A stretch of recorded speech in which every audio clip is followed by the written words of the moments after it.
大家好，老韩，今天咱们来看一台本田思域的 Type R， 感谢老陈提供的帮助，买本田找老陈，感谢大家订阅、点赞、评论、转发、点亮小铃铛。本田思域的 Type R 呢，它是思域家族的动力一哥哈，同时呢，也是目前本田商标旗下的动力担当。首代 Type R 呢是1997年在 EK9 上推出的，但是呢，直到2017年，基于第10代思域打造的第5代 Type R 产品才首度正式的以官方渠道登陆美国市场。而上一代 Type R 呢，2021款是它的最后一款哈，全新的基于第11代思域打造的第6代 Type R 目前正在紧锣密鼓的上市准备当中。当然，时不时的呢，我们也能在一些媒体上看到它的身影哈，看出厂家放出来的风。那上一代第5代 Type R 产品呢，在外形尺寸上，相比于上一代普通的掀背版的思域，轴距和高度是完全一致的哈。那 Type R 比普通掀背版的在总长上长了 1.5 寸 ，Type R 在加上了这些外附件之后，比普通版的要宽了 3.1 寸。那 Type R 的自重呢，是从3071磅到3121磅。Type R 的动力总成目前只有一套 2.0T 的4缸发动机，配合6速手挡箱，在6500转的时候呢，可以释放出最大马力306匹，最大扭矩为295磅 feet。发动机转速红线在7000转。那第5代思域呢，前悬采用的是麦弗逊结构，后悬采用的是多连杆结构的设计，并且配有自适应阻尼系统。Type R 的前刹车盘直径为 13.8 寸，后刹车盘的直径为12寸。刹车盘的直径呢，大于普通版的前 11.1 寸。后 10.2 寸。Type R 呢还配有布雷伯的4活塞铝制前刹车卡钳。21款 Type R 呢分成2种基础配置，但是即便是到了它的生命末期，你想拿 MSRP 价格买车也是不太可能的事儿哈。Type R 的油箱容积呢跟普通版的思域都是一样的，油箱容积是 12.39 加仑。EPA 公布上一代 Type R 在综合工况下的油耗为25 mpg。本田为在美国销售的新车提供了3年或36000英里的整车质保，5年或6万英里的动力总成质保。那今天咱们看的这台呢，是老陈这儿的一款本田认证的二手车，2020款的 Type R。20款当时只有一款基础配置哈， 2.0T 加6速手动，配有限滑差速器。这车呢有3种驾驶模式选择，配有带有低音炮的12个扬声器的音响， Alcantara 材质的方向盘， Honda Sensing 的辅助系统， 2453020的前后轮。这车呢是2020年3月下线于英国工厂，截至我试车的时候呢，跑了14000多英里，商家要价44998。随着汽车市场的发展呢，尤其是汽车产品身上这个消费属性越来越强，那我们之前老年那种汽车产品的什么保值神话呀、保值利器呀、理财产品呢，这种产品在市场上是越来越少了。那么即便是越来越少， Type R 呢依然可以算是他们其中的一员。目前新款的 Type R 呢还没有上市哈，但是各种风都已经放出来了，包括在各种赛道啊、各种亮相啊。那本田官方预计新款的 Type R 将在今年晚些时候跟大家见面哈。虽然新款 Type R 呼之欲出，但是呢，大家依然没有减少对上一代 Type R 的热爱。那从外观上来讲呢，之前也跟大家唠过哈，像思域这个车型呢，就是一代设计的比较保守，一代设计的比较张扬，隔一代设计的又比较保守，隔一代设计又比较张扬。那上一代思域呢，从外观上来讲，整体上设计的相对于现款来讲就已经很张扬了哈，现款相对来讲设计的要保守一些。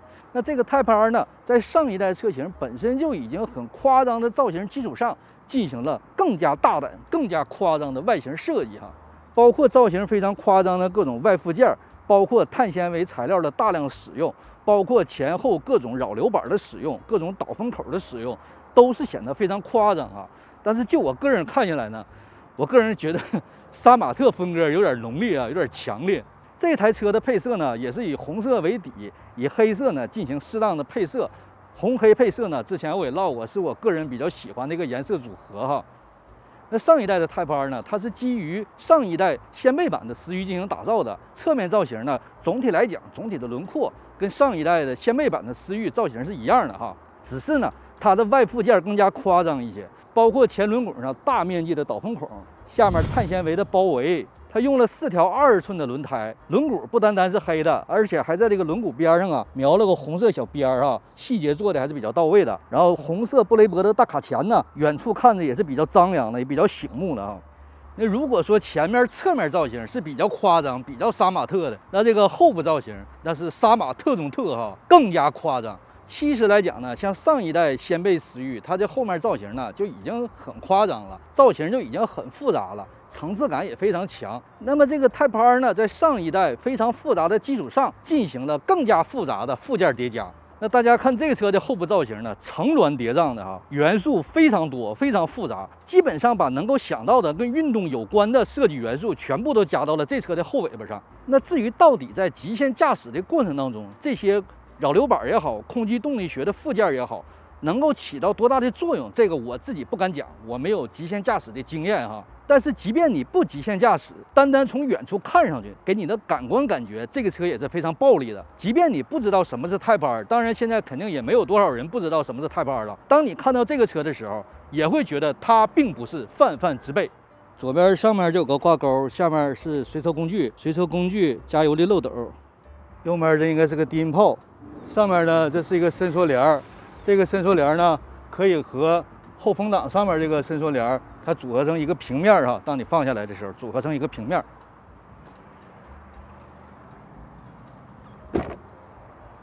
那坐进来以后啊，大家可以看到整体的中控造型呢跟思域啊上一代的思域没有什么区别哈。整个造型呢差不太多，只是多了一些你像碳纤维装饰板啊、红色描边啊。当然最显眼的这里面还是这个反毛皮的方向盘，加上中间这个红色的本田 logo， 还有那个手动换挡杆，加上下面 Type R 的编号哈。在方向盘的左面呢，跟本田思域都是一样的，有几个键子。仪表盘的形式跟上一代的思域呢也是很像的。整个仪表盘分3个格，中间呢是一块液晶屏，两边呢是2个小表，两边小表呢左面水温，右面是油量。中间这个屏呢虽然它是液晶屏，但是可调的项目并不太多。透过方向盘左面这几组键子进行调节，菜单项上下左右中间是选择确认，包括 Type R 传统的油门刹车进程选项、涡轮压力显像、计时器、档位显示、重心分布、标榜运动车的一些选项在中间都可以得到显示哈。那么当你调到不同模式的时候，有个加 R 模式、赛道模式，有一个运动模式，有一个舒适模式。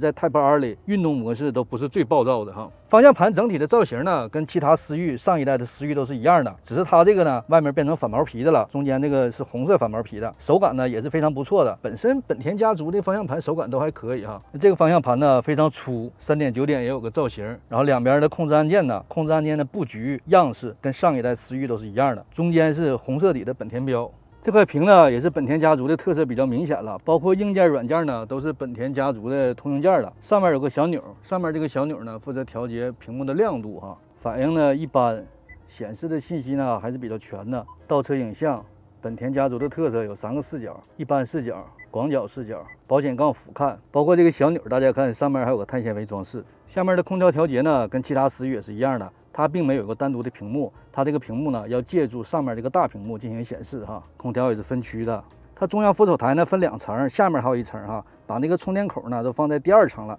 下面还有一个储物格。那在中控台上呢，这个变速杆无疑是这车最吸引眼球的一个配置了。整个这杆头呢都是金属的，不是像上次那个 SI 它周边还有一圈真皮包裹啊，这个没有。这手感呢也非常不错，档位呢跟上次那个 SI 是完全一致的哈。正常6个档，然后倒档呢是直接拉到右面往下一薅就是倒档。在静止的情况下呢，不会把2档和6档进行挂错哈，这个大家可以放心。这面呢是 Brake Hold， 这面是电子手刹，那面是驾驶模式的选择，这块是个 Type R 的名牌。大家看，现在坐在车里呢，我将座椅调到最低哈，现在这个空间是没有任何问题的。那坐在里面呢，最大感官上的区别就是这个座椅了。这个座椅诚实的讲，比上次给大家试那个最新款的 SI 呢，座椅要舒服很多。首先，它这个座椅呢，虽然是一个所谓的运动型的座椅，但是并不硬哈。座椅大家可以看到很厚实，中间这个材料摸上去是挺软的，你身体可以陷在里面。然后呢，这个座椅比比上次那个 SI 的座椅包裹性更好。那大家可以看到座椅的两翼以及靠背的两翼凸起来特别多，可以把身体包在里面，再加上安全带把你绑在里面呢，你身体相对来讲被固定的非常好，但是又不是很硬的座椅，坐在里面呢，舒适性上照那些所谓的运动型座椅呢要稍微好一些。这个座椅呢，我感觉比上次那个 SI 要舒服啊。那其他跟上一代思域的区别呢，就是用料。这里面更扎实一些，包括这个方向盘的反毛皮用料啊，包括车身上随处可见的这种碳纤维的装饰材料啊，加上这个红色小描边，还是挺漂亮的哈。再加上不时的点缀一些Type R的 logo、Type R 的象征，感觉小氛围烘托的还是可以的哈。那第二排坐进来以后呢，不论是座椅的感觉啊，还是第二排的用料啊，感觉跟上一代思域的掀背版呢都差不太多哈。没有前排跟常规版本思域相差那么大哈，第二排基本就差不太多了，包括空间呢，包括中间有两个小杯架啊，中间是不能坐人的，包括这用料啊都差不太多，唯一区别呢就是这个红色的安全带哈，只有这个红色的安全带哈能够看出来它的身份，其他呢跟前排对于用料啊对于设计的反差还是比较大的，包括你看这靠背用的都是碳纤维材质的哈。那这车发动机打开之后呢，里面最抢眼的当属这个 2.0T 的发动机了，不单单是这个发动机跟 1.5T 那个外形啊有着些许的区别，那更吸引眼球的是它上面这个代表身份的红色发动机装饰罩哈，一部分是红色的，一部分是碳纤维材质的，上面呢写上 Honda 的 logo。先不用开，单看这个罩就给人力量感很足的感觉哈。其他呢，说心里话，包括覆盖件的使用啊，包括走线的情况啊，跟思域跟常规版的思域都差不太多哈。当然，单单是打开发动机盖的一个动作，看到里面这个红黑相间的发动机罩，我相信就足以让很多朋友为它买单了哈。那之前呢，我给大家试了一下，长期体验了一下本田全新的思域 SI。那么在全新的 Type R 还没有上市的前提下，全新的思域的 SI 呢，现在临时是家族的动力一哥哈。那我们现在就把这个车开起来，看看上一代的这个动力大哥跟现一代的动力一哥之间驾驶感觉到底有什么区别？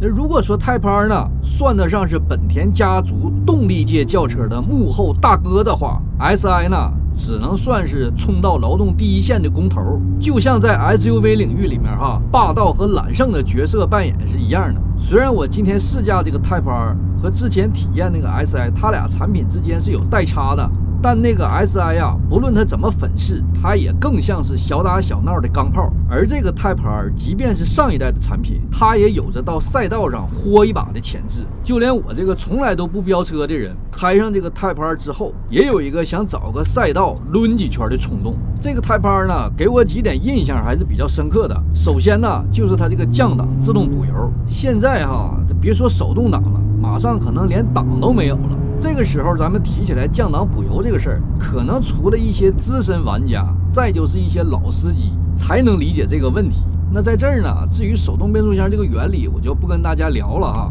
大家自行查阅吧。要聊这个事儿呢，可能这个视频都不够用。那简单来讲，就是降档补油，就是我们在由高档换低档的时候，要轰一脚油门。那以前的车呢，由于没有同步器哈，你换挡如果不用两脚离合，再加上降档补油的话，档你基本都塞不进去哈。那后来出的车呢，都带同步器了，即便你不用任何操作，你要从高档换低档，你档肯定能塞进去，这是肯定了。但塞进去之后呢，你会感觉到车身姿态很不良好，车身呢会有点头非常明显的现象哈，一点都不丝滑，一点都不顺滑，车呢一更能一更能。尤其是这种运动的手动轿车，动力输出都很磅礴，都很大哈。降档你如果不轰油，点头非常明显。之前体验那个 SI 就是哈。那这台Type R呢，当你高档换低档的时候，你刚把低档位刚塞进去，离合器还没等抬起来呢，发动机就会第一时间的自动补油，就相当于自动轰油，提高发动机的转速。